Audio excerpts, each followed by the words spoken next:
지난 시간에 그 한강 관련해서 한번 이야기를 했는데 오셨던 분들이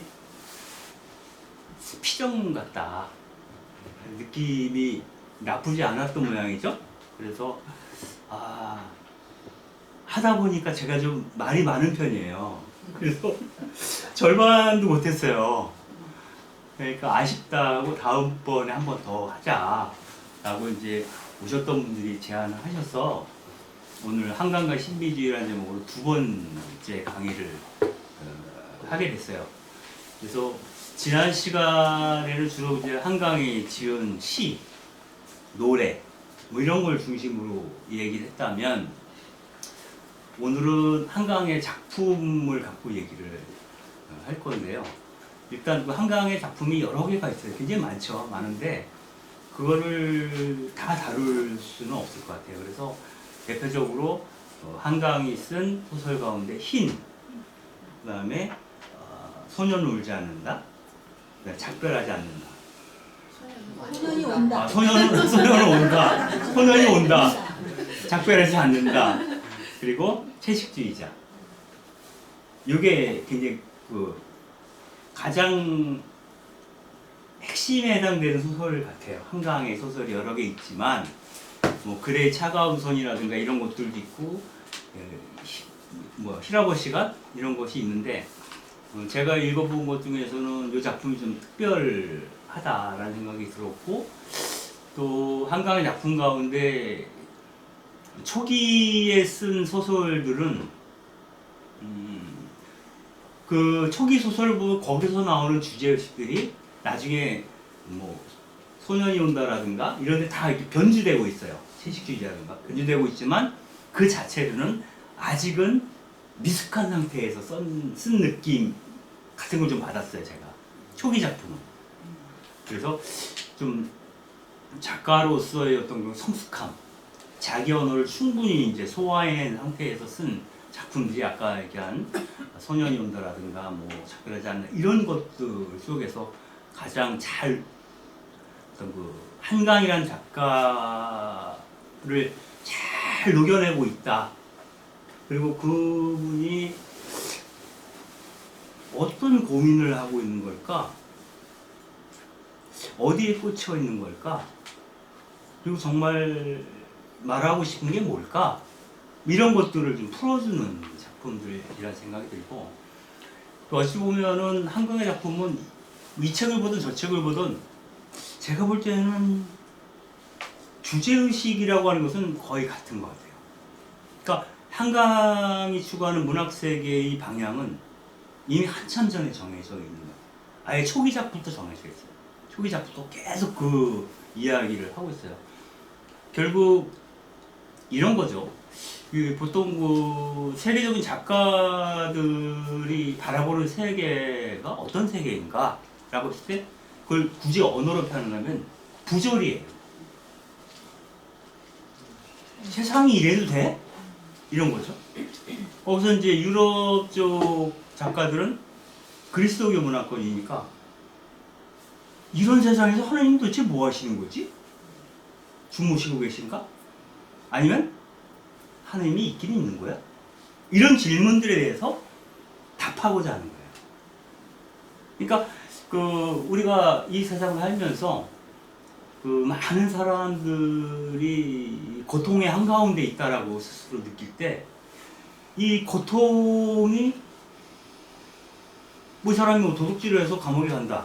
그건 이제 인과응보잖아요. 답이 딱 나오는데 이유를 알 수 없는 고통들이 너무 많다는 거예요. 이를테면 세월호 참사가 터졌을 때 단원고 아이들이 수상이 됐단 말이에요. 기도 앞바다에. 이유가 뭘까? 물론 이제 그때 나온 주제가 국가는 없다 뭐 이런 거잖아요. 그러니까 그런 사회적인 문제들도 있지만 당사자, 그러니까 죽어간 아이들의 입장이나 자기 자식들이 죽어가는 걸 지켜보는 부모의 입장에서는 그런 어떤 사회 구조적인 어떤 문제점 그런 것도 있지만 객관적인 문제죠. 그러나 1차적으로는 왜 그 아이가 왜 내 아이인가? 그리고 왜 하필 나? 우리들이지? 이렇게 질문을 하게 되는 거죠. 자기들의 죽음에 대해서, 자기 자녀들의 죽음에 대해서 납득할 수 없음이에요.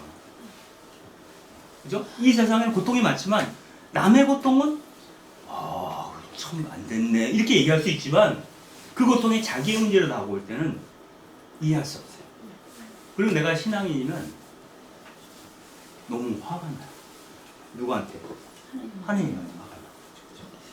이 문제에서 어떻게 할 건가? 그럴 때마다 이제 질문하는, 현대신학에서 주로 질문하는 건 그거거든요. 그러한 어떤 그 고통과 참상을 하느님께서 바라시지 않고 그들을 구하고자 하시는데 구해주시지 않았다면, 즉 구할 능력이 없는 분이라면 하느님은 전능하신 분이 아닌 거가 되는 거예요. 그죠? 그죠? 그런데 하느님이 능력은 있으나 구할 생각이 없어. 그러면은 그 하느님은 무자비한 하느님이에요. 그러니까 우리가 현대사회, 현대세계에서 하느님에 대해서 묵상하면서 경험할 수 있는 것은 하느님은 둘 중에 하나인 거예요. 무능하거나 자비롭지 않은 거예요. 그렇게 되면 어떻게 돼요? 내가 신앙인으로 살아갈 수 있을까요? 그런 걸 뼈저리게 느끼면 신앙인으로서 감당을 할 수 없어요. 그 사람의 마음 깊은 곳에서 하느님은 서서히 시들게 되죠. 그리고 내 안에서 죽어요. 그래서 나온 얘기가 신은 죽었다. 신 죽음의 신학이에요. 신이 살아있다면 이 세계는 납득할 수 없는 세계예요. 신이 없어야지만 그나마 납득할 수가 있어요. 이게 굉장히 신앙인으로서 곤혹스러운 상황이거든요. 근데 그 한강이 경험했던 세계도 아마도 그러한 것 같아요. 이게 뭐냐면 그 제주 4.3을 다룬 것이든 또 광주를 다룬 것이든 그 이 한강이 그것을 보는 눈은 두 가지 시선이에요. 하나는 뭐냐면 그 폭력을 자행한 국가에 대한 문제의식이 있죠. 크게 역사적으로는. 그것이 한 축인가 하면, 그리고 또 한 축은 그로 인해서 희생당한 사람들의 그 설명할 수 없는 그 어떤 뭐랄까 그 늪과 같은 어떤 상황, 이 부분에 대해서 이렇게 보는 거죠. 그리고 이러한 상황을 방조한 사람들에 대한 얘기도 있어요. 가속화시키거나.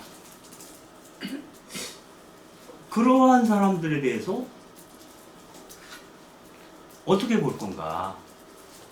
의 부분도 있어요. 그러니까 여러 가지 이런 복합적인 것들이 있어서 개인사적인 것, 또 어떤 사회사적인 것을 동시에 보고 있는 거죠.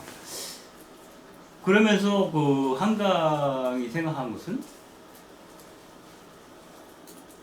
우리가 고통을 겪을 때 그 우리를 참혹한 상황으로 밀어넣은 국가폭력은 당연히 단죄받을 만하죠. 근데 그런 시각이 또 하나 있고, 또 하나는 내가 고통 가운데 있을 때 그게 부당한 것이든 어떻든 내가 지금 겪고 있는 고통은 적어도 나에게 있어서 내 개인적으로 실존 안에서 무의미한 것인가라고 묻는 거예요. 이해야 어떻든 내가 지금 고통을, 근데 인간은 내가 직접 고통을 겪고 있거나 혹은 카인이 고통받고 있을 때 함께 고통을 느끼고 있을 때 비로소 인간다워지고 구원이 가능하다. 그래서 내 안에서 통점이 느껴지지 않는 자, 통점, 아픈 지점이죠. 내 안에 통점이 없는 사람, 혹은 스스로 통증을 느끼지 못하는 사람은 사람 때문에 포기한 거고, 그런 사람은 사실은 사람이 아닌 거죠. 여러분들 혹시 옥시부인이라는 드라마를 본 적이, 옥시부인을 보면 이런 얘기가 나와요. 나중에 이 사람이 노비 출신이라는 게 밝혀져요. 그래서 잡혀가잖아요. 잡혀가서 전주인 그 딸이 그 집 모성으로 들어가잖아요. 노비가 되는데, 그때 그 양반집 주수라고 그래. 아무튼 그 친구가 이제 누구라고 불러야 되지? 이 주인공 구덕이한테 와서 그렇게 물어봐요. 그렇게 사람들에게 베풀고 그러고 나니까 좋으니? 이렇게 물어봐요. 그리고 정말 고상한 사람처럼 보이니까 정말 좋으니? 이렇게 고상한 사람처럼 보이니까 좋으니? 뭐 이런 식의 질문을 해요. 그러니까 구덕이가 뭐라 하냐면 자기는 고상한 사람이 되고 싶은 생각이 전혀 없다고 얘기를 해요. 다만 사람이 되고 싶었을 뿐이다, 이렇게.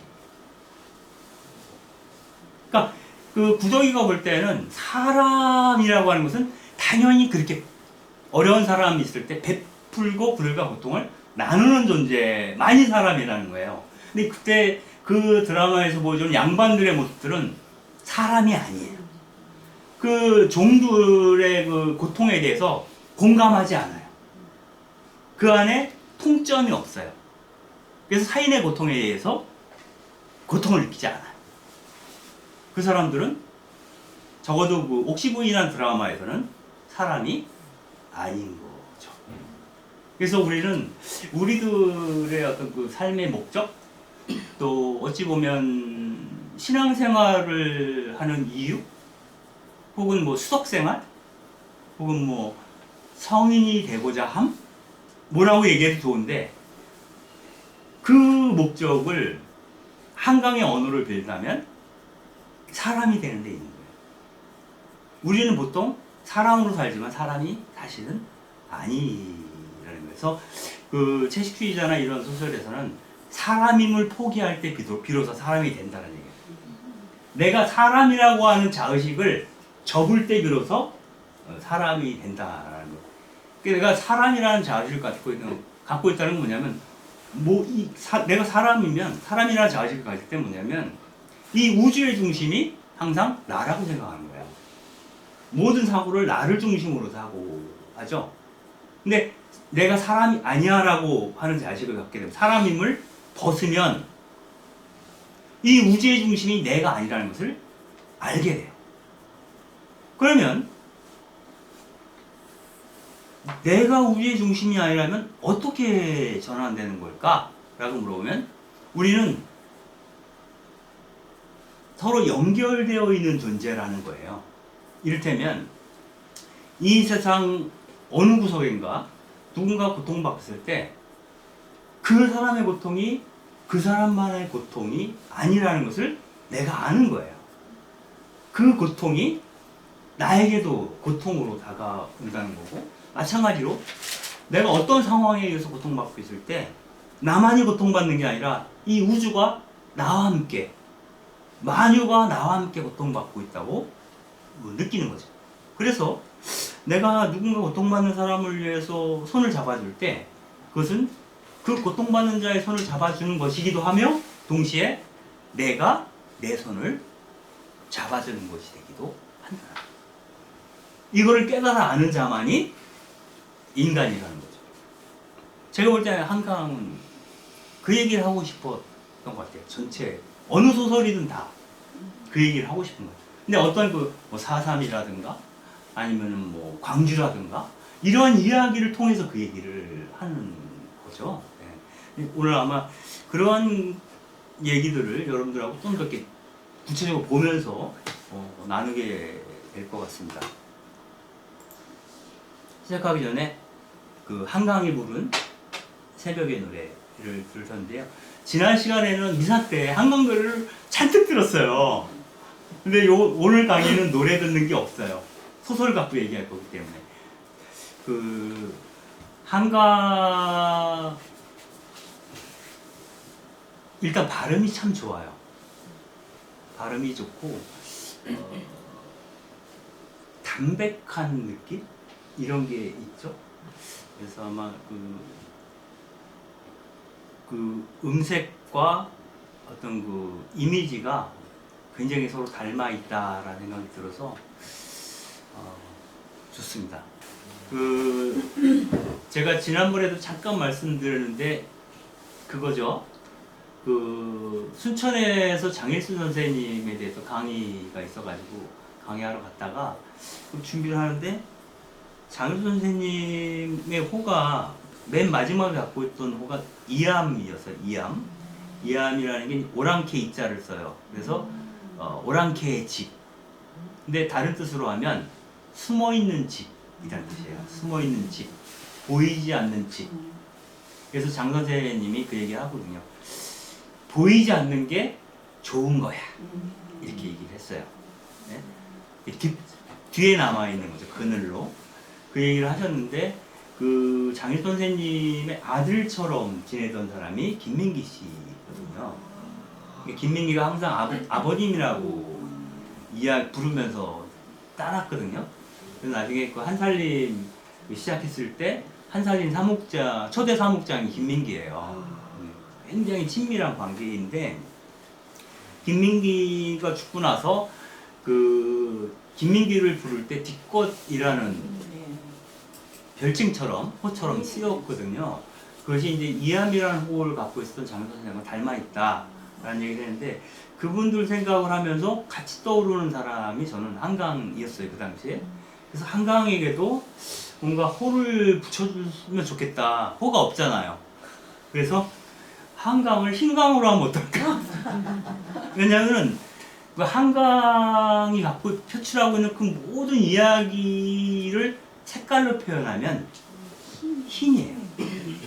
여러분들이 소설을 보시면 알겠지만 가장 많이 반복되는 게 눈이에요, 눈. 그래서 작별하지 않는다 같은 작품은 온통 눈이에요. 눈밭을 헤매는 게 3분의 1이야. 전체 소설에. 그러니까 눈에 대한 어떤 그 아주 민감한 어떤 포착이 있어요, 한강은. 눈은 아주 하늘에서 날릴 때 포슬포슬하게 날리잖아요. 아주 가볍게. 그죠? 그래서 내 손에 닿으면 녹죠. 녹아서 액체가 되죠. 그런데 살아있는 사람의 손에 내리면 액체가 되는데 죽은 자의 몸에 닿으면 눈은 눈인 채로 남아있어요. 온기가 없는 거거든요. 그래서 이 두 가지 현상을 갖고 나름대로 이제 한강 작가가 생각을 하지요. 그래서 그 눈이 내 몸 안의 온기를 앗아가는 거예요. 앗아가서 물이 된다는 거예요. 내 온기에 닿으면. 그래서 그 한강의 작품을 보면 여러분들이 계속 얘기할 텐데 누군가의 혼을 내가 받아서 태어났다고 생각해요. 그리고 우리는 나를 그렇게 주어서 그 사람이 다른 나로 태어나기를 기대해요. 이런 뉘앙스 얘기가 계속 반복돼요. 이게 아까 말씀드렸듯이 서로 연결되어 있는 존재라는 거예요. 나는 그냥 내 잘나서 나가 된 게 아니라 누군가로부터 뭔가를 받아서 지금의 나가 있다는 거예요. 그럼 나는 그처럼 누군가에게 뭔가를 줌으로써 내가 그 사람을 통해서 현존하는 거예요. 연결되어 있다. 이게 굉장히 놀라운 생각이에요. 그거를 우리가 가장 극적으로 알 수 있는 게 영성체거든요. 그렇잖아요. 이게 몇 명에 불과한 거잖아요, 시각적으로. 근데 그것을 내가 받아 모시면 그분이 그분이 나를 통해서 현존하는 거잖아요. 그런데 그분이 주시지 않고서는 내가 받을 수가 없어요. 그래서 모든 영성체를 하는 그리스도인들은 내가 그리스도가 되어서 또 다른 나인 너에게 나를 주어야 돼요. 그러면 내가 그 사람에게 주는 만큼 하느님은 더 넓게 현존하시겠죠. 나에 머물러 있는 하느님이 아니라 나에 머물러 있는 그리스도가 아니라 또 다른 그리스도를 산출하는 거예요. 그래서 그런 얘기도 하는 거예요. 성탄절의 의미는 나를 통해서 그리스도가 출산되도록 하는 것이다. 그걸 기념하는 날이 이 성탄절이라는 거예요. 그래서 상징적으로 우리가 구유를 세우잖아요. 구유에서 아기 예수님이 누워 계시잖아요. 그럼 그걸 보면서 우리가 뭐 아기 예수님 경배하잖아요. 그죠? 성탄절 경배하는데 그냥 아이고 예수님 고맙습니다. 아이 성모님 고맙습니다. 이렇게 그냥 하고 넘어가는 거예요. 보통은. 그렇지 않다는 거예요. 그거는 어떤 메시지냐면 성탄절에 나도 성모님처럼 그리스도를 낳아드려야 되는구나 라는 것을 각인시키는 순간이 성탄절이라는 거예요. 그래서 내 몸이 끝없이 그리스도를 출산해야 되는 거거든요. 그러한 어떤 그 연동 작업인데 이런 것들이 가능해야 된다 이런 생각이 드는데 이 한강은 흰이라는 그 소설부 앞에 서두에 보면 그 얘기가 나와요.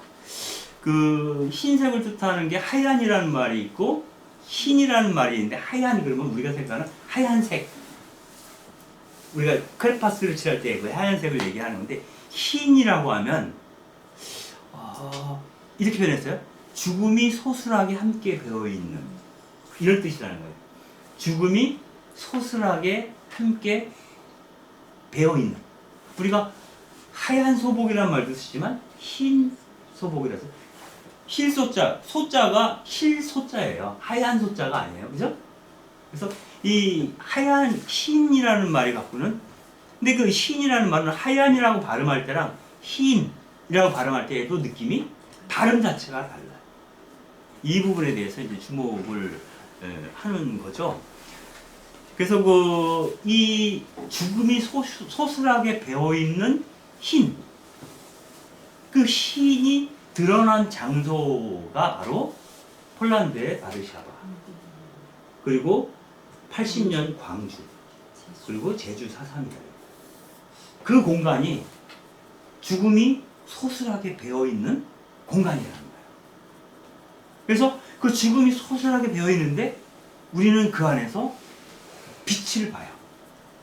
흰은 빛의 색깔이기도 해요. 어두운 죽음이면서 생명이고 어두움이면서 동시에 빛이기도 한 게 흰이라는 말 속에 있어요. 그래서 아까도 말씀드렸지만 광주, 참혹한 죽음들이 편만에 있는 공간이에요. 근데 그 안에서 일어났던 그 대안적인 공동체가 있었잖아요. 주먹밥을 서로 나누면서 그 줄 서서 허정을 하고 이런 사람들의 모습 속에서 그 고통과 참혹함을 뛰어넘는 구원의 어떤 그 빛살이 쏟아져 내리는 거예요. 그러니까 그 고통의 현장에 있지 않았던 사람들은 그 구원의 경험도 하지 못한다는 거예요. 4.3도 마찬가지거든요. 그래서 그런 것들을 보여주는 어떤 장소, 잔혹한 집단적인 죽음이 배어있는 장소이면서 그 안에서 살아갔던 개인들의 어떤 그런 모습 안에서 어떤 빛나는 영역들이 있다라고 하는 것이고, 그런 참혹한 상황에서 솟구쳐 오르는 빛은 우리가 형광등을 켰을 때 보는 빛과는 다른 질을 갖고 있다는 거예요. 주변을 그냥 밝게 하는, 하얗게 만드는 것이 아니라 구원으로 이끄는 어떤 빛이라는 거예요. 여러분들 그 폐허를 응시하라라는 책이 있어요. 그 책을 보면 재난 한가운데에서 인간이 된다는 거예요.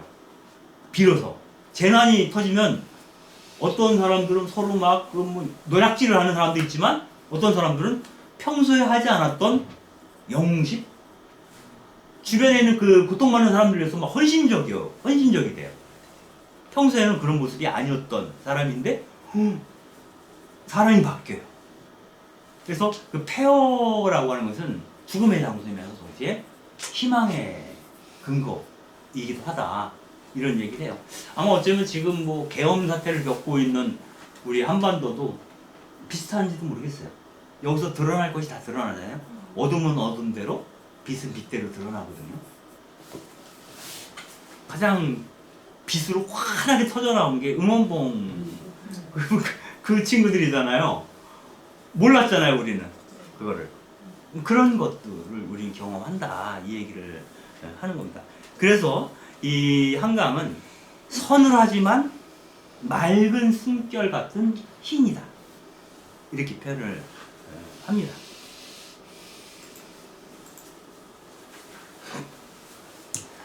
좀 구체적으로 들어가면 그런 거예요. 그 시인이라는 소설은 거기서 이제 한강이 기억하는 건 자기 얘기예요, 사실은. 자기 얘기를 이렇게 자서전적인 소설이에요, 이거는. 그 엄마가 24살 때 그 한강에 언니를 낳은 거예요. 근데 2시간 만에 애가 죽거든요. 근데 그 24살의 엄마가 아기를 낳고 나서 제발 죽지 말라고 계속 얘기를 해요. 근데 아이가 죽죠. 그리고 나서 태어난 게 본인이에요. 그러니까 그 언니가 내 몸을 빌려서 태어났다라고 한강은 생각하는 거예요. 그래서 그 언니가 죽지 않았으면 나는 없는 거죠. 그죠? 그러니까 나는 언니이면서 곧 언니는 나이기도 하고, 엄마는 24살 먹은 엄마는 그 아이에게도 죽지 마라 제발 이라고 얘기했지만 그 얘기는 그대로 나에게 와서 꽂히는 거예요. 한강에게도 죽지 마라 제발 이라고 말하는 것과 같죠. 언니와 한강은 사실은 같은 사람이기 때문에 그런 거죠. 그러면서 그 소설의 배경이 그 바르샤바예요. 바르샤바인데, 그 바르샤바에 있는 항쟁박물관이라는 곳을 가봤었나봐요. 제2차 세계대전 때 항쟁박물관 하는데, 거기 그 다녀와서 이제 느낌을 얘기를 하는데 그런 거예요. 바르샤바에서 이 한강에 바라봤던 건물들을 보면 굉장히 오래된 건물 같은데 사실은 45년에 폭격으로 폐허가 되었던, 히틀러가 바르샤바를 완전히 절멸시키기 위해 폭격을 가했다는 거예요. 그래서 다 폐허가 돼버리는데, 폐허가 된 그 위에서 남아있는 잔해 위에 잇대어서 건물을, 우리 같으면 불도저 다 긁어내고 짓는데 유럽은 안 그래요. 그 남아있는 건축물 위에 잇대어서 건물을 지은 거예요. 그래서 옛 그 돌들과 새로 쌓아 올린 돌이 같이 어우러져서 이 도시가 이루어져서 지금 언뜻 보면 아주 번듯하고 멋있는 도시가 새로 탄생이 되는데, 그 밑에는 아주 오래된 폐허의 흔적이 고스란히 남아 있다는 거예요. 그래서 이제 한강이 생각을 하는 거죠. 한 번은 죽었으나 새롭게 복원된 그러한 한 사나이를 묵상해요. 이렇게 얘기를 하죠. 이 도시와 같은 운명을 가진 어떤 사람, 한 차례 죽었거나 파괴되었던 그 사람, 그을린 자네들을 위해 근덕지게 스스로를 복원한 사람, 그래서 아직 새 것인 사람, 어떤 기둥, 어떤 늙은 석벽들의 아랫부분이 살아남아 그 위에 덧싸운 선명한 새것과 연결된 이상한 무늬를 가지게 된 사람. 이 누굴까? 아마도 한강은 생각을 하지 않았겠지만 우리가 읽을 때는 그 예수님 아닐까? 한 번은 죽었으나 우리 안에서 거듭 새삼 복원되는 사람. 내가 정말 그리스도와 같은 마음으로 살아가면 그 한 번은 죽었던 그 사람이 나를 통해서 어떻게 되는 거예요? 복원되는 거거든요. 그래서 그리스도인이라고 하는 것은 지금 여기서 그리스도를 사는 사람이잖아요. 그런데 그 그리스도는 2000년 전에 이미 무너져 내린 사람이에요. 그죠? 그 무너져 내린 사람을 거듭 새삼 복원시키는 자. 그게 그리스도인이지 않은가? 라는 생각을 해보는 거죠.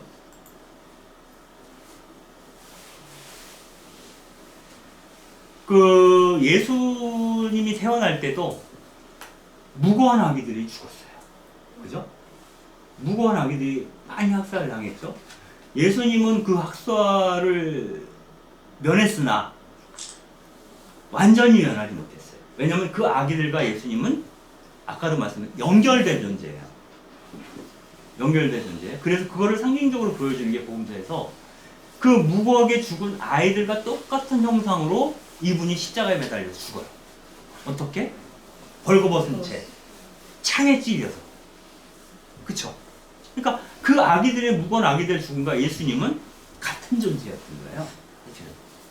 그걸 복음서에서 아주 복음사가 의도하고 그렇게 썼는지 모르겠지만 우리가 보고 있는 복음서는 그 아기들이 죽을 때 예수도 같이 참혹하게 죽음을 경험했고 예수님이 그 무덤을 짓고 일어났듯이 그 아기들도 무덤을 짓고 일어났을 거라고 생각하게 되는 거죠. 복원되는 거거든요. 그처럼 우리 그리스도인들도 살면서 그리스도처럼 사랑하면 죽어요. 어떻게? 억울하게. 불의한 사회에서는. 그런데 그게 끝이 아니라 하느님께서 세상이 죄인이라고 한 그 사람을 의인으로 복원시켜 주었듯이 우리를 다시 복원시켜 주실 것이라고 믿는 게 뭐예요? 부활신앙이에요. 그렇죠? 그래서 이런 얘기들이 우리 신앙교리랑 아기가 탁탁 맞아요.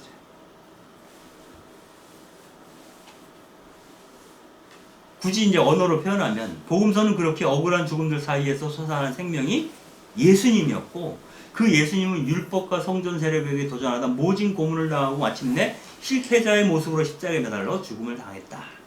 하지만 복음서에서는 그분의 삶이 복원되고 저들이 죄인이라고 부르던 이를 하느님께서 의인으로 다시 세워주셨다고 우리에게 전하고 있다. 라는 겁니다. 이거는 한스 홀바인이 그린 그리스도의 시신이라는 그림이에요.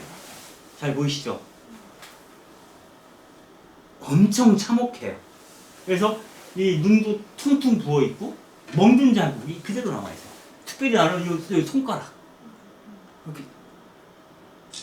이 참혹한 그 모습을 제자들이 보았다면 이런 분이 부활하리라고는 믿지 못했을 거다. 이런 생각이 드는 거죠. 이게 이제 얼굴만 확대한 부분이에요. 그 도스토옙스키가 쓴 그 백치라는 소설이 있어요. 백치에서 이 한스 홀바인의 이 그림을 얘기를 해요.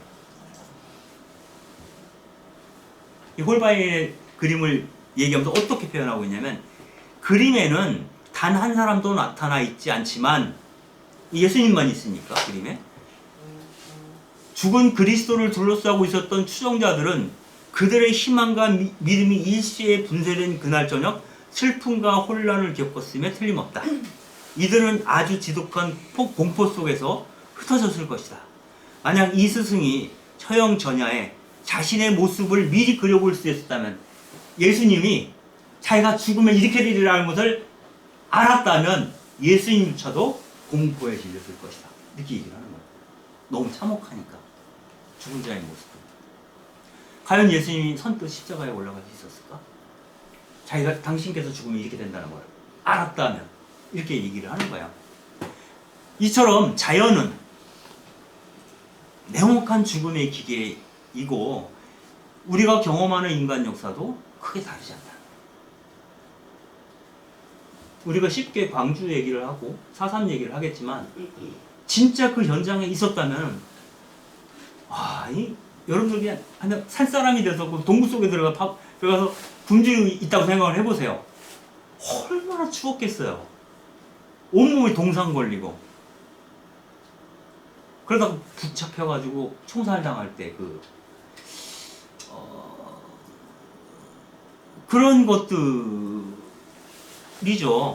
그래서 이런 것들 속에 우리가 느끼는 게 아까 처음에 얘기했던 부절이죠. 근데 여기서 그 도스토옙스키는 그렇게 얘기를 하는 거예요. 이러한 현실만을 인식할 때는 절망적이라는 거예요. 그런데 그래서 의지할 때가 믿음밖에 없다. 믿음은 일종의 부조리한 세계를 뚫고 지나가는 출구와 같은 것 같아요.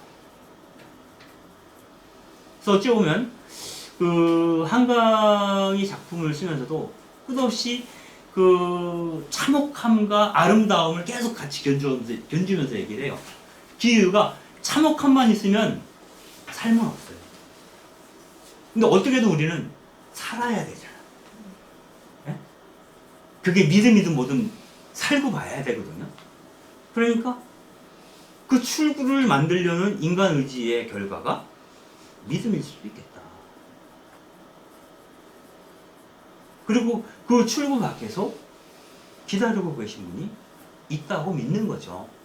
그분이 하느님이시든 뭐 예수님이시든 돌아가신 우리 부모님이시든 내가 손을 내밀면 잡아줄 만한 그 어떤 분이 계시리라는 믿음의 근거가 없으면 어떻게 이 부조리를 견딜 것인가 라고 묻는 것 같다는 생각이 들어요.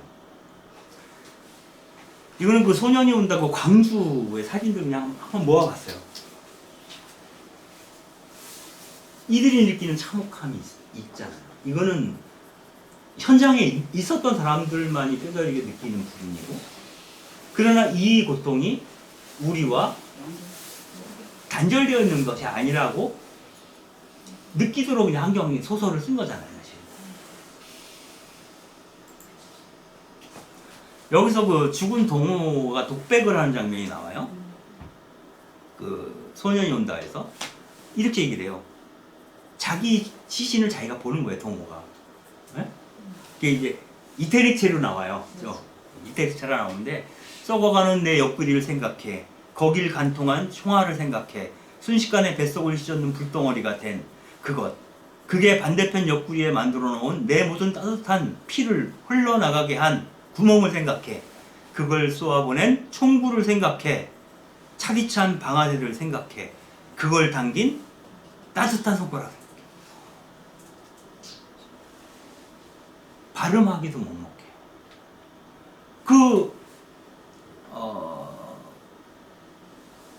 내 뱃속을 휘젓고 들어간 그 총알의 그 단호함이 있잖아요. 사람을 죽여 총알에 일단 총알이 나가면은 얘는 총알은 망설이지 않아요. 그죠? 겨눈 곳으로 날아가서 나를 관통해 버리거든요. 그런데 그 방아쇠를 당긴 손가락은 따뜻하다. 이거 어떻게 말할 수 있을까? 따뜻한 손가락을 갖고 있는 그 사람이 이 차디찬 금속으로 된 총알을 쏜 거잖아요. 이 부조리잖아요, 이것도. 제가 지난 시간에 얘기했나 모르겠는데, 그 홍성담 선생이 판화가 아시죠? 판화가는 그 화가 홍성담 선생님이 그 친구가 윤상원이에요. 가지고 그 전남도 체험에서 마지막 사수를 할 때 홍성담 선생이 찾아간 모양이에요, 친구. 그 도청으로. 그때 그 윤상원 씨가 내려와가지고 뭐 이런저런 얘기하면서 담배 한 대 폈겠죠. 그리고 얘기를 다 마치고 윤상원은 이제 다시 도청으로 들어가면서 뭘 하나 주더래. 주머니를 막 뒤적거리더니 홍성담 씨가 그게 총알이에요. 그러니까 자기 주머니에 넣고 있던 총알을 준 거야. 근데 홍성담 씨가 무슨 얘기를 하냐면 총알을 받았는데 그 총알이 얼마나 이렇게 따뜻한지 이 얘기를 해요.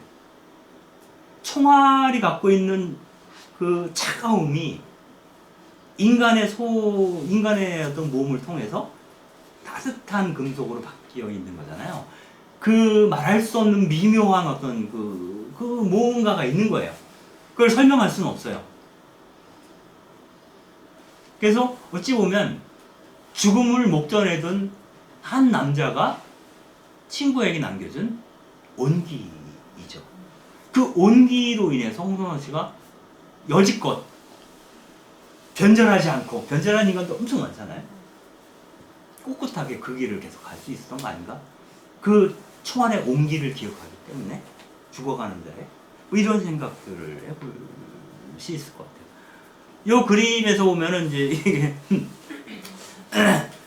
그 예수님의 상처를 손으로 이렇게 비집어 보는 이게 카라바조 그림인가요? 네. 그죠? 아마 그 실제로 복음서에서는 넣지 않아요. 근데 이 그림에서는 넣고 있어요. 근데 이 그림이 주는 강력한 메시지는 뭐냐면 여러분들 그 자기 스승의 그 옆구리에 손을 넣을 때 그 뭉클함을 이 제자는 평생 잊지 못할. 그래서 이 토마스는 인도까지 가서 죽었다고 얘기하는 거잖아요. 가장 멀리 간 거예요, 제자들 가운데. 사도들 가운데는. 그래서 우리를 끝까지 나를 끌고 가는 힘은 어디로부터 오는가?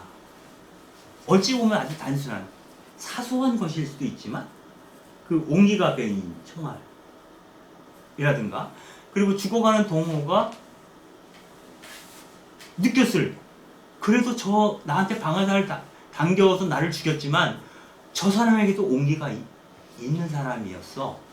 그러니까 자기를 죽인 자를 욕하거나 저주하지 않는 거예요. 그런 거 아닌가요? 안 그러면 이렇게 쓰지 않아요.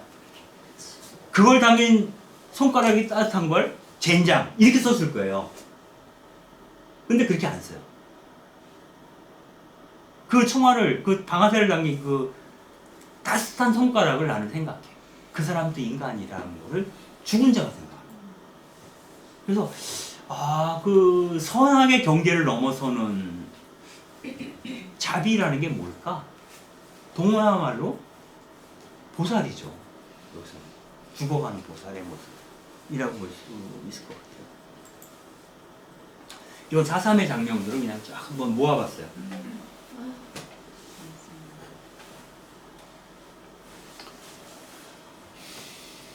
그 작별하지 않는다를 보던 첫 장면이 이 바닷가에 괭목들을 이렇게 세워놨잖아요. 거기에 눈이 확 쌓이는 장면이 첫 번째 이 꿈이잖아요. 이 주인공의 꿈 얘기가 나오는데 바로 이곳이 일종의 묘비처럼 느껴졌다 이렇게 얘기를 해요. 바로 이 사람들이 죽어서 그 흔적이 그 묘비 이게 이제 그 작별하지 않는다가 주고자 하는 메시지 이미지로 이렇게 보여주는 거잖아요.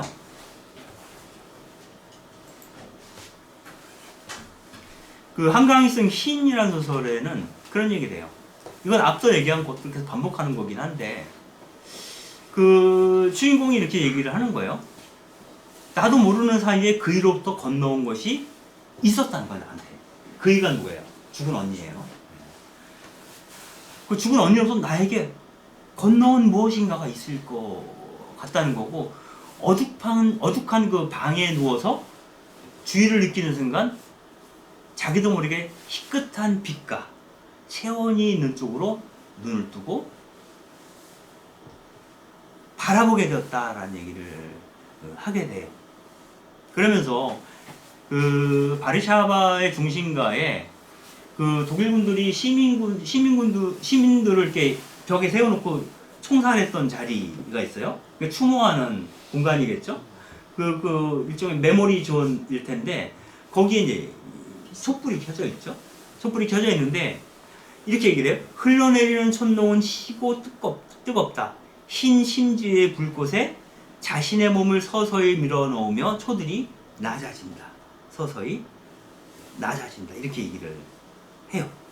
그러면서 이제 나는 너에게 내 삶을 주고 싶다는 얘기를 해요. 내 언니가 나에게 자기 삶을 주었듯이 나 역시 내 삶을 너에게 주고 싶은데 아주 흰 것들만을 주고 싶다라고 소망하게 됩니다. 이렇게 표현하죠. 이제 당신에게 내가 흰 것을 줄게. 더럽혀지더라도 흰 것을. 오직 흰 것들을 건넬게. 더 이상 스스로에게 묻지 않을게. 이 삶을 당신에게 건네어도 괜찮을지. 네가 받을 의향이 있는지 없는지 모르지만 어떻게 생각하든 나는 너한테 정말 내 안에는 가장 흰 것들만을 주고 싶다라는 갈망을 표현한 거죠.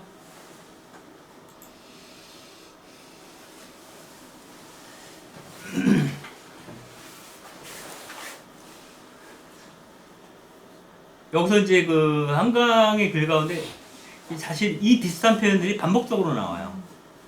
눈송이처럼 차갑고 적대적인 것인 동시에 연약하고 한 것 사라지는 것들 압도적으로 아름다운 것들에 대한 얘기를 해요.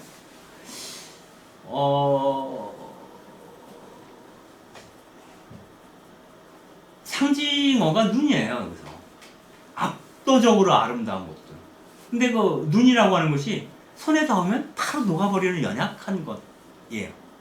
그리고 그 어떤 폭력적인 기제를 만나면 무너지는 것들이에요.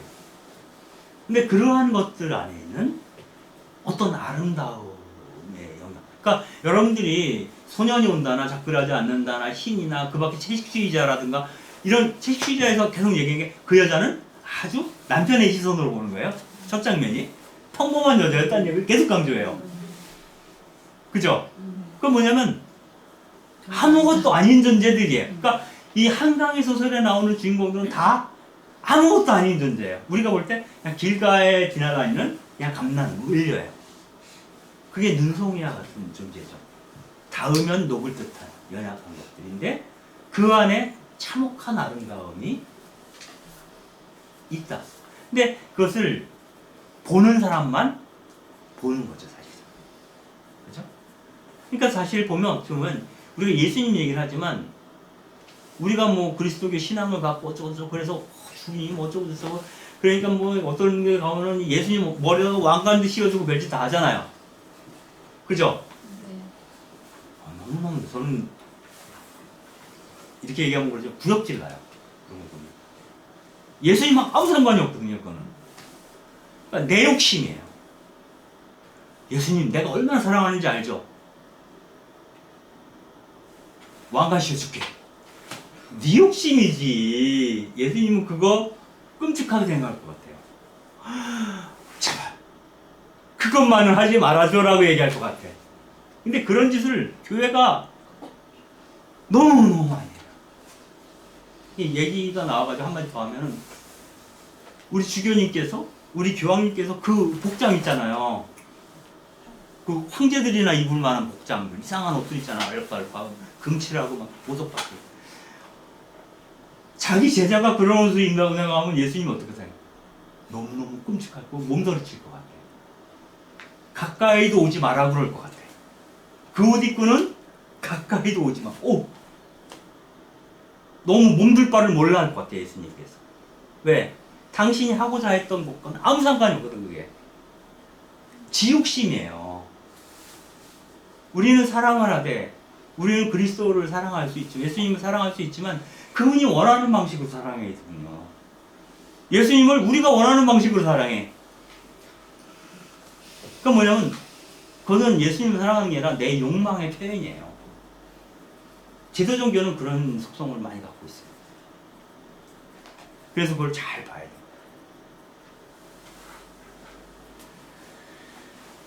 여기서 이렇게 얘기를 해요.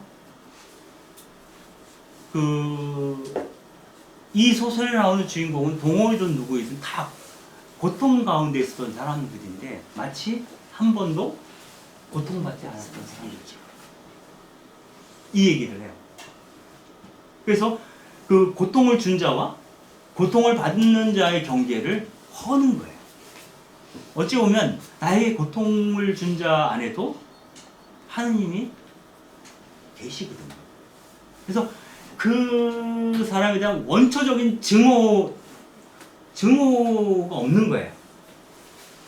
그러니까 어떻게 보면 그런 얘기죠. 우리가 원수를 사랑하라는 말과도 연관이 있는데 그 사람을 원수를 어떻게 사랑하는가?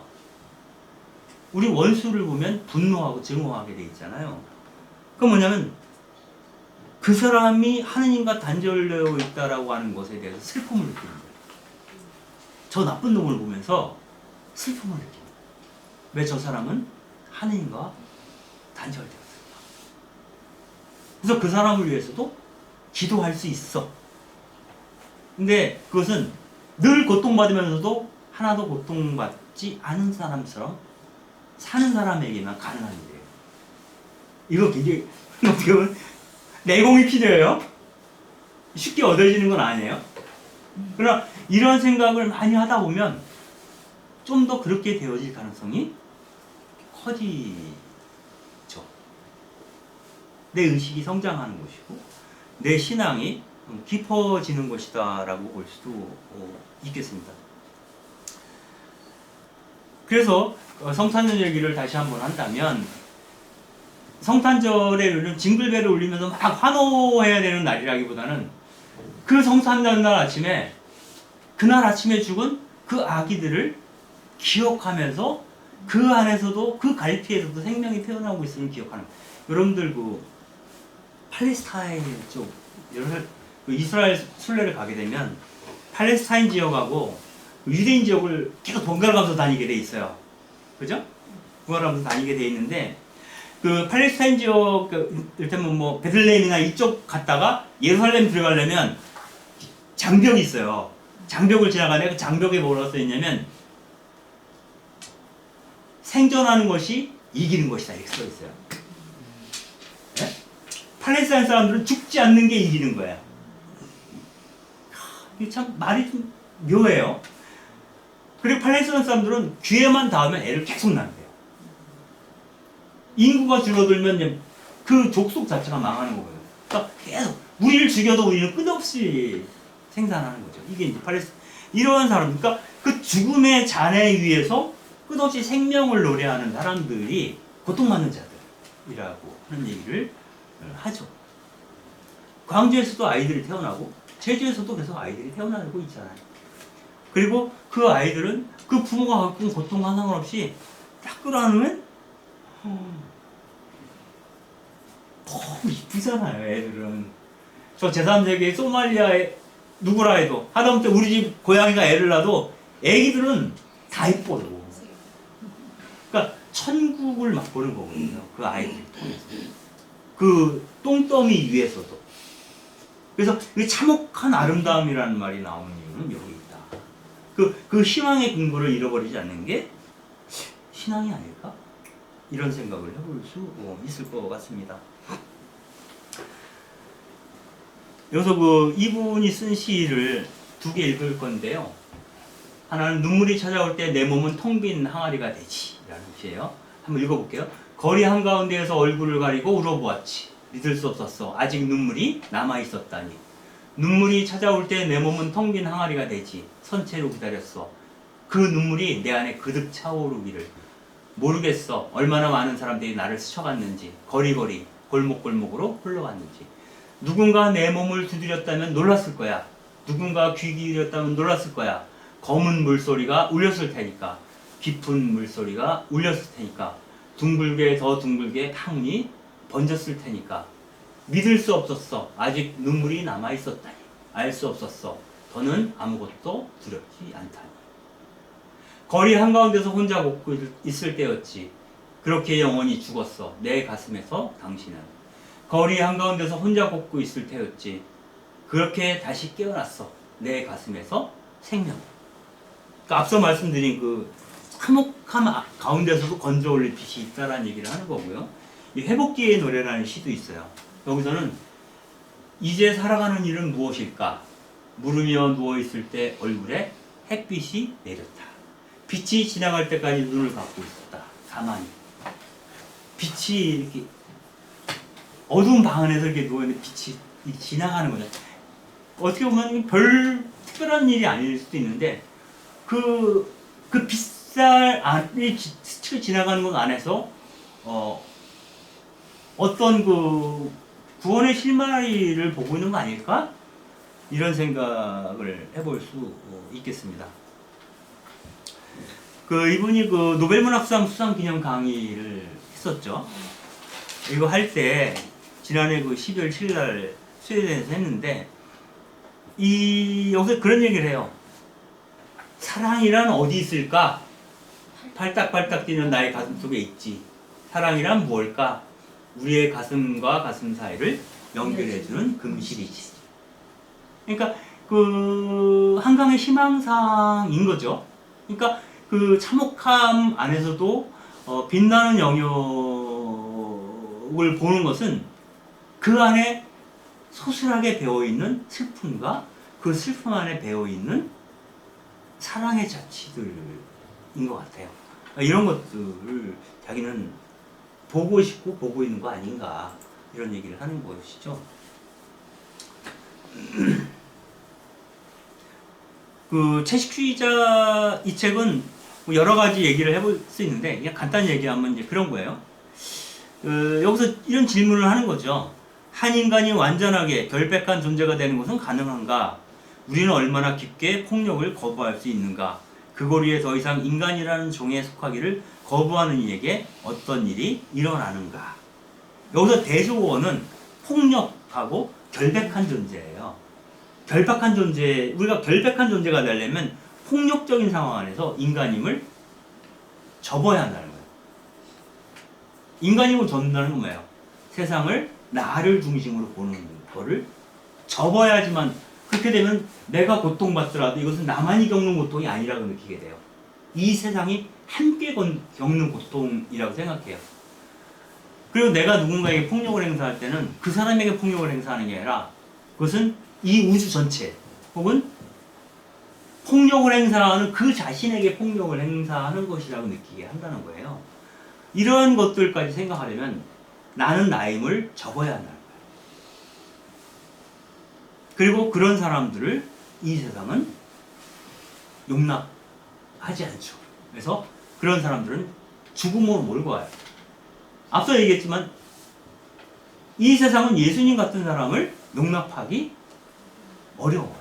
그래서 그런 인간을 지구에서 삭제시키고 싶은 거예요. 그래서 모든 그리스도인은 이 지구에서 삭제되어도 좋아 라고 말할 수 있는 인간이에요. 참 어려운 일이에요. 아무튼 간에 그러한 것들이죠. 그 얘기를 하는 근본적인 질문을 던지는 거 아닌가, 채식주의자에서는 그런 생각을 해봅니다.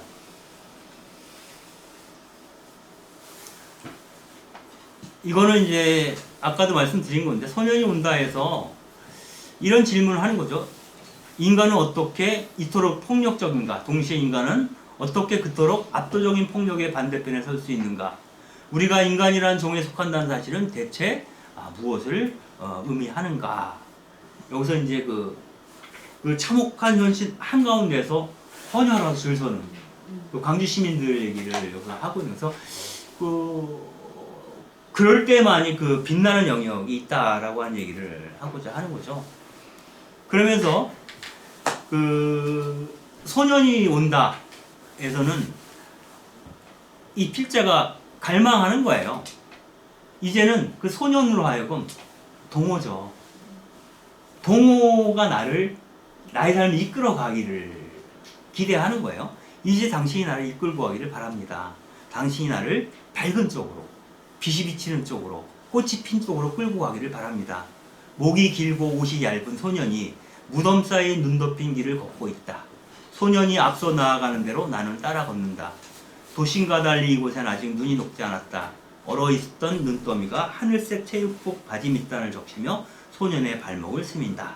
그는 차가워하며 문득 고개를 돌린다. 나를 향해 눈으로 웃는다. 이 소년은 아주 해피한 상태가 아니에요.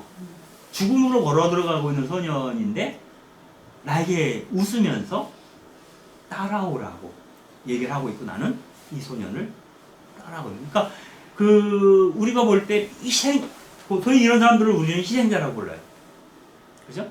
희생자라고 부르는데 그 희생자가 우리에게 주는 게 빛으로 가는 길입니다. 그러니까 그 희생자 가운데 우리가 미사를 희생제사라고도 부르기도 하는데, 예수님이 희생양이잖아요, 어떤 의미에서는. 근데 희생자의 가장 대표적인 사람이 예수예요. 근데 그를 따라가다 보면 꽃이 피는 쪽으로, 빛이 비치는 쪽으로 가게 될 거다라고 이 필자는 믿는 거죠. 그래서 우리는 보통 희생자들을 외면하고 싶어요. 왜? 마음이 불편해 지금. 그를 외면할 때 나는 내 스스로 구원의 길을 차단하는 거라는 거야. 그 고통받는 곳으로 시선을 돌려야 내 구원의 빛이 서서히 열리기 시작한다라고 한강은 말하고 싶었던 곳이 아닐까 이런 생각을 해보는 겁니다. 그래서 가장 그 대표적인 사람이 정신이라는 사람이에요. 정신은 그 인선의 엄마죠. 작별하지 않는다에서 이 엄마는 동생이 이제 4.3 때 끌려가서 죽었어. 근데 생사를 알 수 없어요, 사실은. 근데 그 생사를 알기 위해서 생방을 찾아서 평생을 뛰어다녔던, 수송을 했던 분이 바로 정신이에요. 그러니까 그 고통을 회피하지 않는 거죠. 고통을 눈으로 확인하고 싶었던 거죠. 그래서 그 자기에게 어떤 숙명공 다가온 고통을 외면하지 않고 탐색에 들어갔던 여인이 정심이었다라고 하는 것이고, 그러한 사람들이 얼마나 아름다운가라고 이야기를 하는 거죠.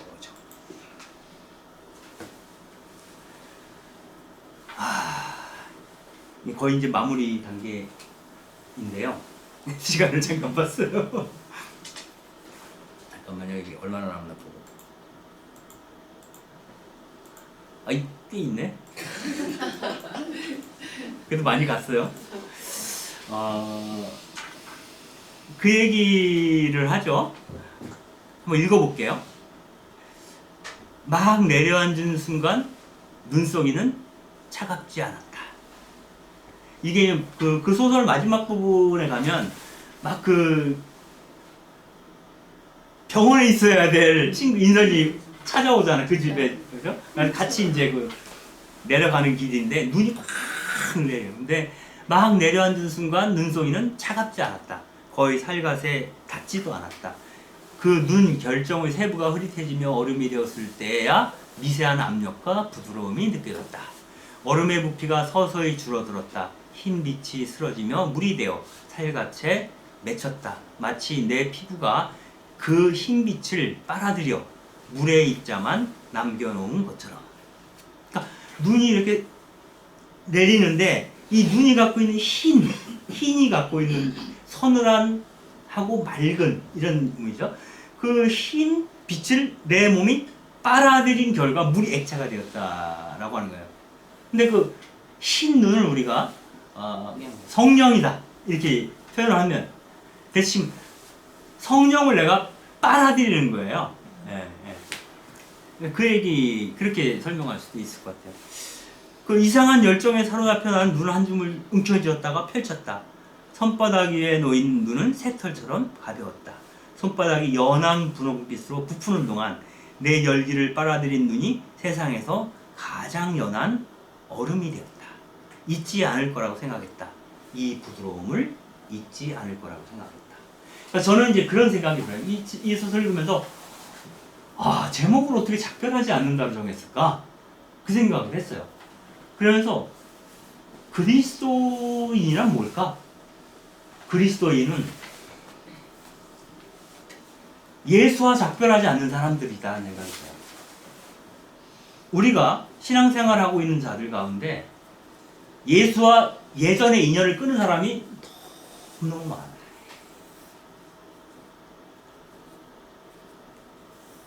그거는 이제 단순하게 이 신자분들만 얘기하는 게 아니라 어떤 사제는 예수랑 작별한 지 사제된 지 1년 만에 작별한 사람도 있을 것 같아요. 그리고 많은 사람이 10년이 지나면 거의 대부분 예수님하고 작별을 하죠. 작별의 결과는 예수가 겪었던 고통, 그의 죽음에 대해서 더 이상 진지하게 묵상하지 않는 거예요. 그래서 살고 싶은 대로 사는 거죠. 내가 독신으로 사는데 이 정도는 할 수 있는 거 아니야? 라는 빌미로 열심히 골프 치러 다니고, 가장 대표적인 게 식도락이에요. 사제들이 갖고 있는. 그 맛집을 가장 많이 알고 있는 사람이 사제들이잖아요. 아닌가요? 그 동네 맛집에 정통하죠. 보통 사모기원들이 늘 맛집만 골라서 내리고 다니기 때문에 이 미각이 혀가 굽이에요. 딴 거보다. 1번 첫 번째는. 그래서 시부님하고 어디 시부님 야 내가 뭐 좀 사줄게 뭐 네 그걸 따라가면 종류만 딱 고르라 그래요. 얘기하면 그 종류에다 그냥 맛집을 데려가죠. 잘 먹고 오죠. 저희 같은 나라는. 근데 고맙긴 하나 이게 이제 예수랑 작별한 지 오래된 사람들이에요, 사실은. 네? 우리 주변이 한 몇십 년 됐을 것 같아. 이를테면. 네. 그 몰라요, 그거는. 사실 됐을 것 같아라고 됐다고 얘기한 게 아니에요. 몰라요. 그러나 아마도 그 사람의 언어를 보면, 행동하는 걸 보면, 느낌을 보면 예수랑 상관이 없어요. 그분은 이미 작별했어요. 근데 이 부분에 대해서 늘 고민하고 고뇌하는 사람들은 그분과 작별하지 못해서 고민하는 거예요. 작별한 사람은 고민이 없어요. 예수님하고 작별한 사람들은 고민이 없어요. 제가 뭘 얘기하는지 느낌이 오세요? 그분하고 작별하신 분들은 고민하지 않아요. 예.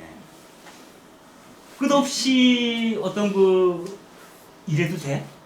라고 묻는 사람들이 있어요. 이 사람들은 차마 그분을 떠나지 못하는 사람들이에요. 이 정심이라는 이분처럼, 이 엄마처럼. 이런 사람들은 그렇게 많지 않아요.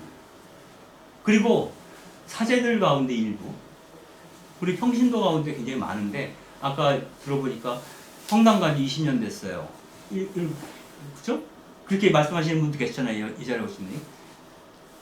근데 오늘 왜 오셨어요? 20년 됐는데.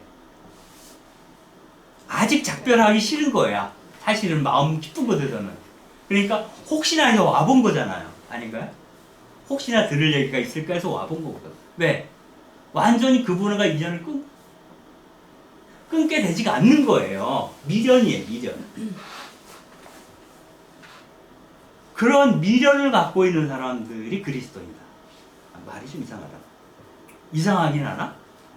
그분과 작별하는 문제에 대해서 아직 미련이 남은 사람들이 그리스도인 같아요. 그래서 늘 그 문제에 대해서 힘들어해요. 그런 사람들. 그래서 그리스도인은 그분과 작별하지 사실 못하는 사람들이죠. 그러니까 사실은 이 작별의 부분은 작별하지 않는 게 아니라 못하는 거예요. 작별이 안 돼요. 차마. 이 엄마가 그런 사람이잖아요. 그 부분에 대해서 우리가 한번 생각해 보지 않을까? 나는 그분과 언제 작별했나? 아직도 미련이 있나? 아직 미련이 있으니까 이런 데 와서 막 이런 얘기도 하는 거 아닌가? 미련이 없으면 이런 얘기 할 필요도 없어요. 교회가 어쩌고저쩌고, 신부가 어쩌고저쩌고, 신앙이 어쩌고저쩌고 얘기할 필요가 없어요. 왜? 사실 남의 일이에요. 작별하고 나면. 헤어지고 나면 끝이잖아. 차마 헤어질 수 없는 거예요. 그냥 손가락 끝이라도 이렇게 대고 있는 거야. 그게 그리스도인이다. 그래서 그 사람의 신분과 그 사람의 고백을 그렇게 믿을만 하지 않다라는 거예요. 공개적인 거. 그 안에서 소용돌이 치고 있는 게 무엇인가를 연시할 수가 있다.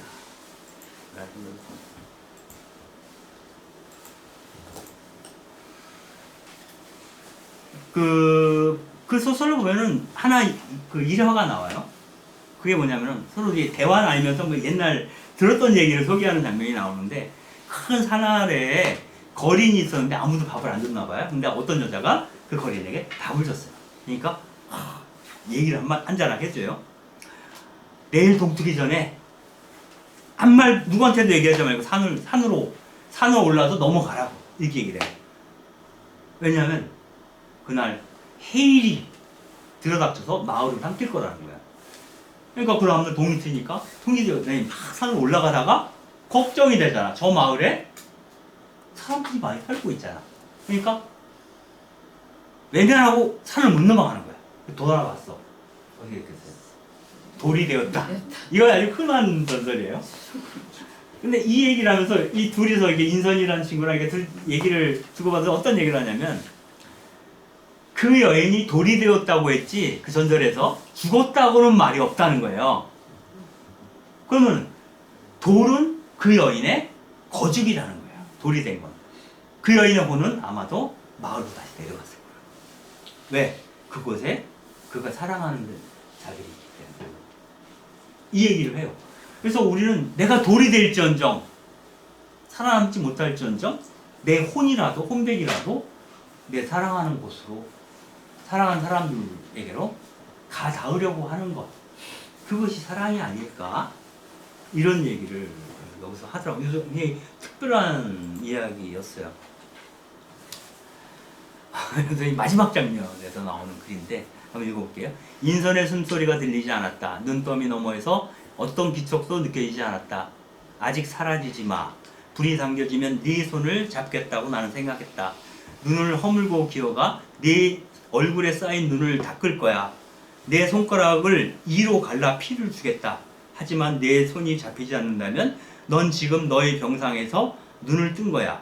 다시 환부의 바늘이 꽂히는 곳에서 피와 전류가 함께 흐르는 곳에서.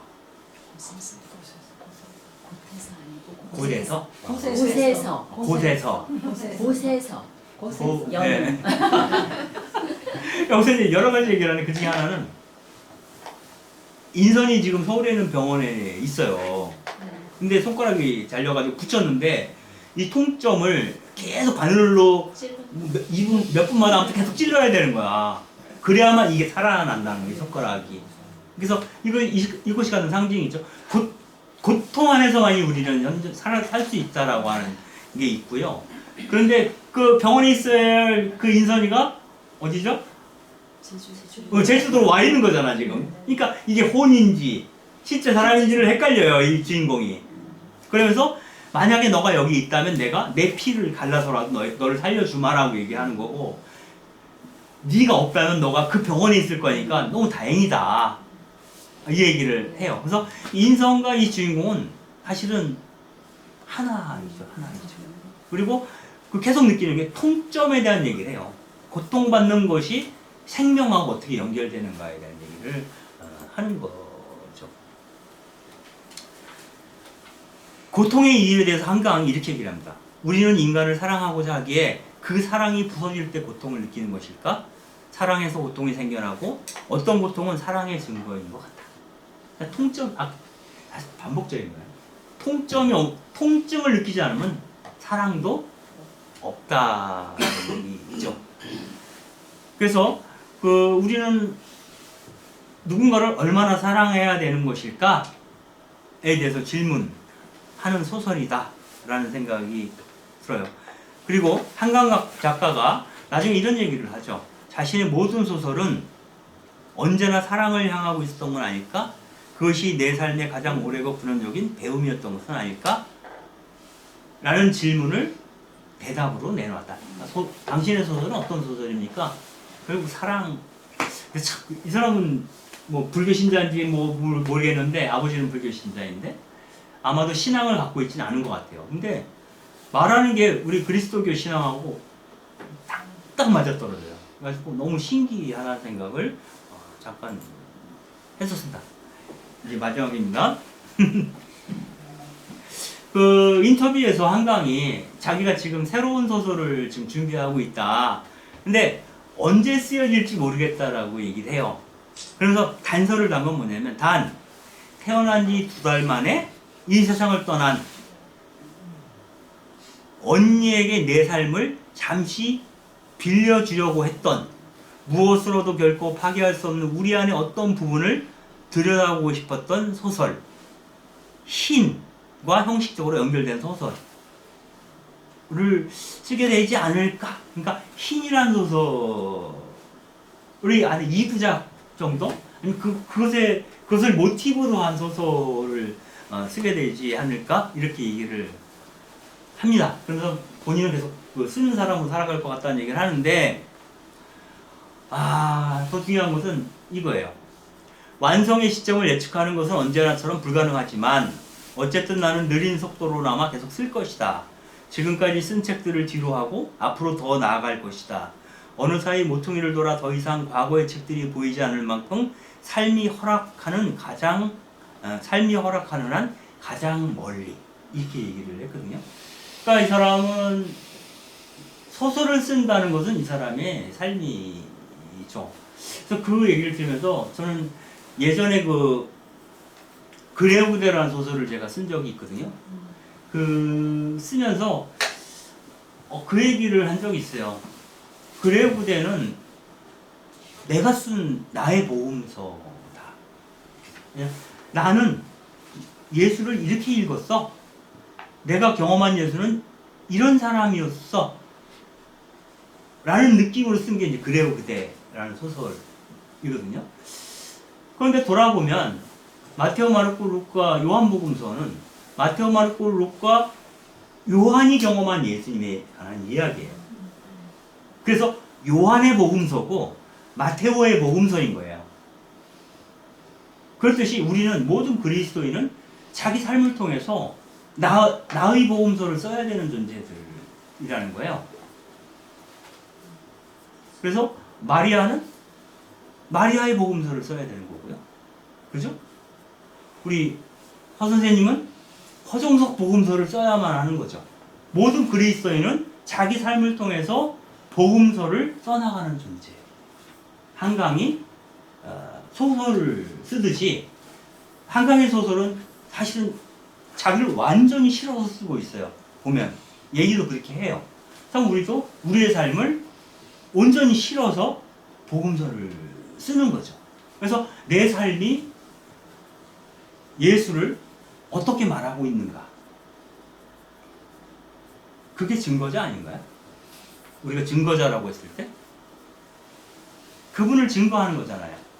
근데 사람마다 증거하는 방식은 다 다를 수밖에 없죠. 전대진이는 전대진 복음서가 나와야 돼.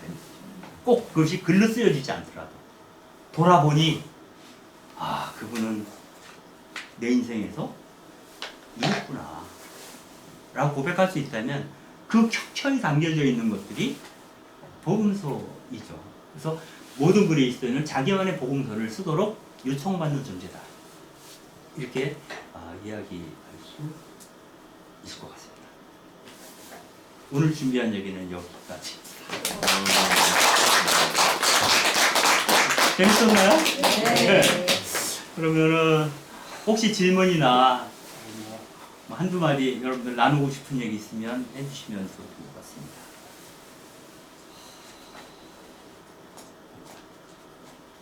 한 공간에서 거의 4시간 동안 앉아있는 게 쉽지 않은데 여러분들 참 대단하신 것 같아요. 어디 토론토에서 오신 분 오늘 어떠셨어요? 오신 보람이 있나요? 네. 우선은 한강 작가가 상을 받는 그런 시간에 제가 이제 한국에 있었다는 게 참 고마웠고 전 세계에서 이렇게 한강을 집중하는 이유가 전 세계가 지금 아프잖아요. 예, 이스라엘 쪽도 그렇고 그렇지. 여러 군데가 지금 아파요.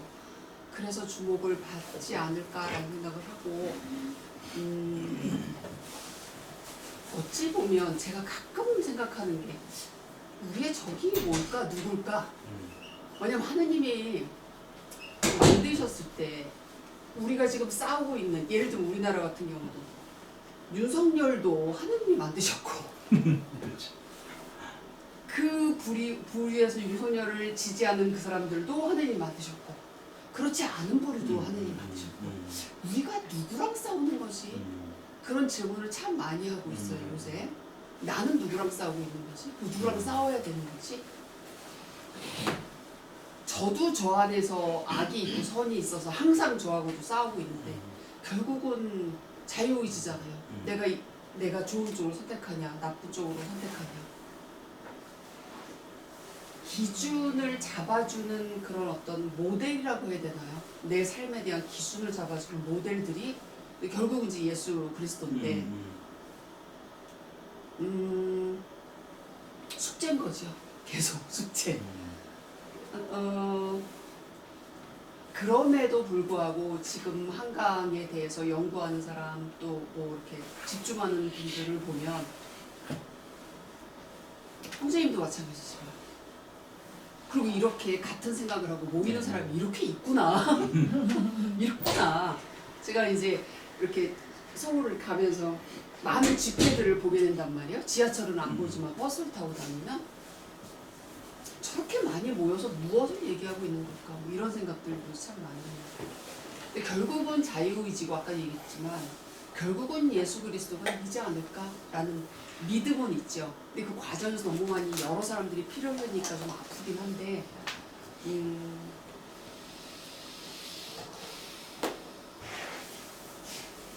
숙제인 거죠. 개인의 숙제, 개인적인 숙제.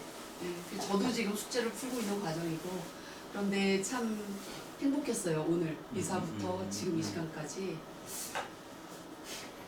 같은 생각을 하는 사람들이 많이 모여 있고 애를 쓰고 있고 반갑고 고맙고 이제 한강 작가도 반갑고 고맙고 근데 저것이 지금 우리나라 여러 상황에서 이제 가려졌던 것들이 좀 안타깝다는 생각하는데 뭐 그래도 저래도 전 세계에서 주목받고 있는 작가이고 전 세계인들이 응원하는 거 아닐까? 그렇다면 신이 있는 거 아닌가? 라는 생각을 했어요. 이상입니다. 그 원불교에서는 이제 공부라는 말을 많이 써요. 그러니까 흔히 이제 마음 공부라고 얘기하지만 그 공부라고 하는 거는 이렇게 뭐 책 읽고 이런 거를 얘기하는 건 아니에요. 그 어떤 그런 아까 그 얘기했죠. 고민하는 이게 뭐지? 이 질문하는 사람들이죠. 그 질문하는 과정에서 정답이 오진 않아요. 그렇지만 이렇게 답을 찾아서 계속 걷는 사람들을 우리는 공부하는 사람들이다라고 얘기해서 결국 우리가 뭐 광화문에 나가서 뭐 응원봉을 들든 뭘 하든 간에 기본적으로 모든 그리스도인은 길 위에 서서 공부하는 사람들이라는 생각이 들고 아마도 이 자리도 그런 공부하는 시간이다. 그래서 제가 지금 오늘은 운을 띄었지만 제가 띄워놓은 운을 갖고 또 자기 나름대로 이렇게 공부를 하는 것이 우리들에게 주어진 숙제 아닌가? 그러니까 우리가 공부하는 사람들은 다 학생이잖아요. 배우는 사람들이잖아요. 평생 배우는 건데 학생들은 과제가 있죠 항상. 그래서 그 과제들을 이렇게 풀어나가는 과정이 보험서를 쓰는 과정이기도 하다. 그런 생각 해볼 수 있지 않을까 하는 생각. 또 다른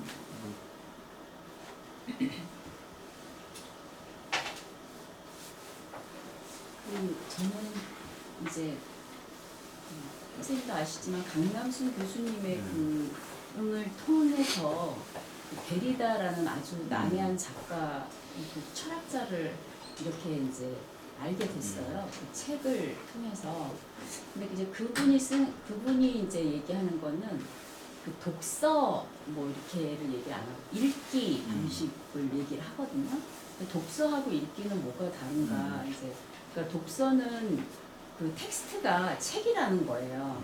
근데 이제 읽기는 온 세상이 다 이제 텍스트라는 거죠. 그래서 어떤 읽기, 그러니까 우리가 이제 세상 읽기 방식, 그러니까 읽기 방식이 다르다는 거를 이제 그분은 얘기를 하시고 계시거든요. 텍스트가 전부 세상이다 이렇게. 근데 제가 이제 그 한강 작가의 이 책들을 이제 한 두세 번씩 막 계속 읽었는데 이 한강 작가가 얘기하는 게 그 읽기 방식을 계속 저희들한테 초대를 하면서 주는 것 같아요. 늘 질문을 이렇게 던지잖아요. 맞아요. 뭐 이렇게 할까? 뭐 그럴까 저럴까 항상.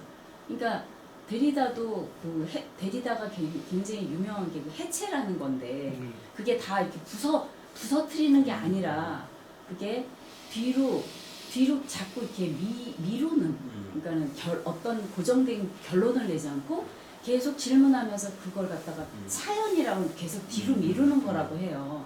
저는 그게 굉장히 이렇게 겸손한 것 같아요. 우리는 뭐든지 이렇게 답을 딱 이렇게 내야 되고 고정된 것을 알아야 되고 막 그런데 전혀 그렇게 하지 않고 이렇게 좀 더 생각해보고 또 좀 더 질문해보고 그리고 이제 그 모든 거를 한강 작가처럼 모든 걸 갖다 이렇게 죽이고 거기에 대한 복수를 하고 이게 아니고 그 일을 저지른 그들도 우리가 껴안아 줄 수 있는 그런 책을 쓴 사람이 한강이 아닌가 저는 그런 생각이 들어서 제가 사실은 저는 채식주의자부터 이제 그때 뭐 맨부커상 받고 막 이렇게 할 때부터 이제 채식주의자부터 읽었었는데 나중에 이제 소년이 온다 읽고 작별하지 않는다 이렇게 읽고 막 이렇게 하면서 되게 이렇게 감동이었어요. 근데 이것도 사실은 읽기가 다 다를 것 같아요.